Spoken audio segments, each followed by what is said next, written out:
Last year we had an incident.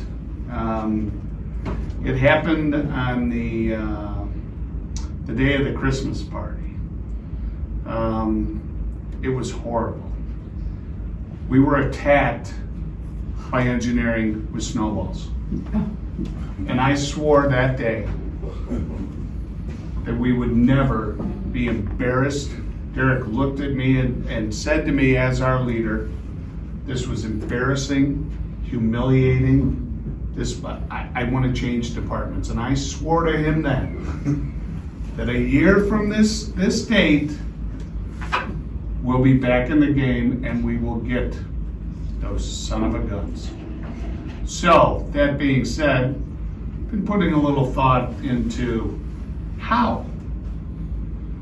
Snowballs? Why? That's silly. And then the fight can go on and on and on. What we're going to do is attack all on one time and bury them. They will have no option to even fight back. We're going Friday. We're going this Friday.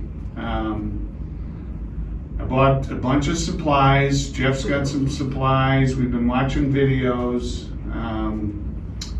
We've got a pretty good plan for these guys to catch them off guard and to annihilate them and embarrass the hell out of them. So, Derek?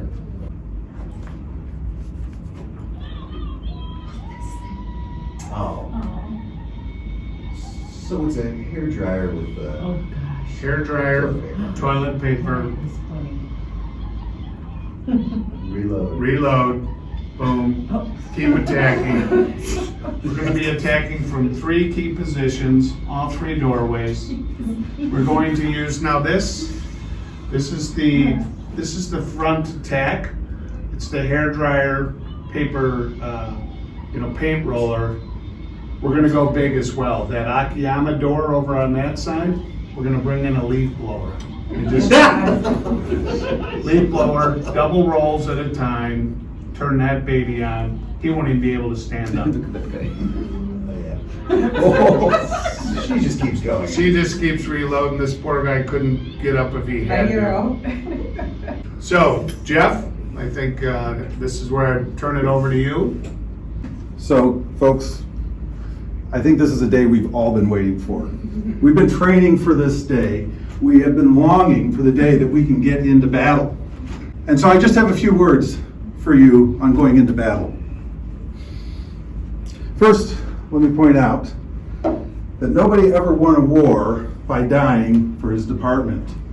Wars are won by making the other poor dumb bastard die for his department. Or in this case, just bearing out from under 3 feet of toilet paper. Now, some of you may be frightened, and that's understandable, but I promise you that in the moment of battle, when you reach over and you put your hand into that pile of goo that used to be your best friend's face, you'll know what to do. Now, I don't want to receive any reports back from the battlefield saying we are holding our position. We don't hold anything but the enemy. We hold them by the nose and we kick them in the ass.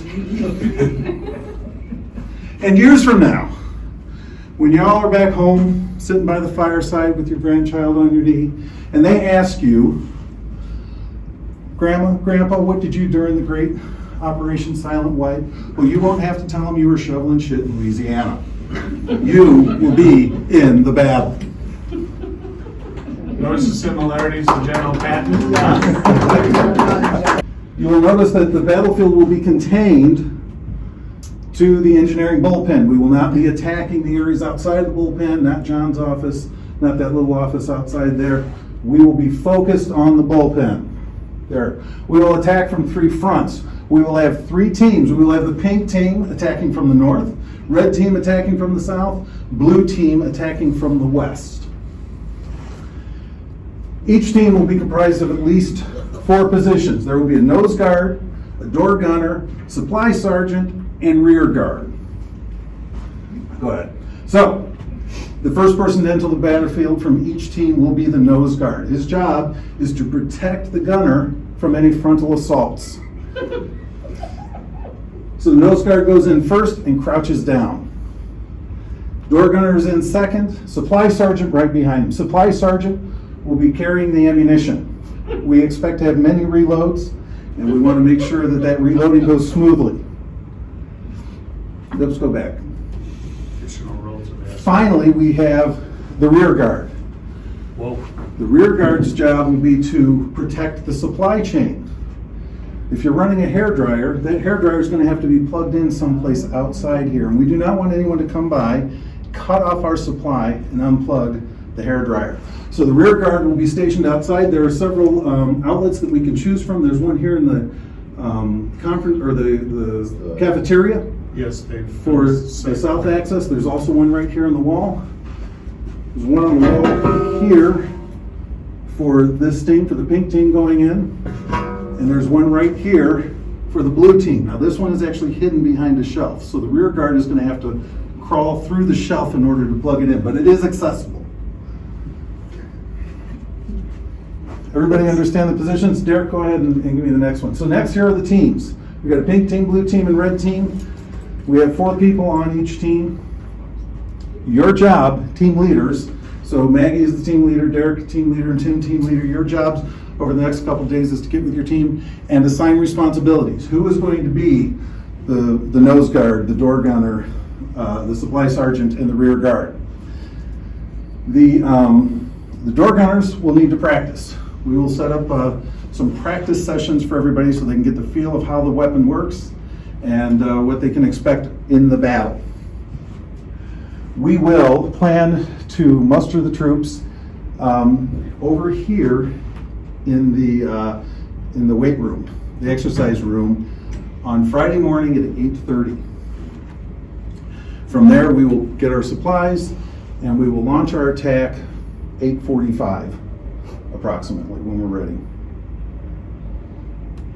Any questions? Anyone unwilling to participate? It goes without saying, This is your last chance. this is a volunteer mission. It may be a one-way mission. It could be dangerous. So I understand some of you do have other obligations and may not wish to participate. Now, for your protection, we have also included some facial concealment devices. They won't know who we are. They won't know who we are. We're going to be wearing masks. We'll have masks. So your anonymity will be protected. All right. All right. Any questions? I'm in. All right. I'm in. That's what I want to hear. I'm 3. I want to hear I'm in. 1, 2, 3.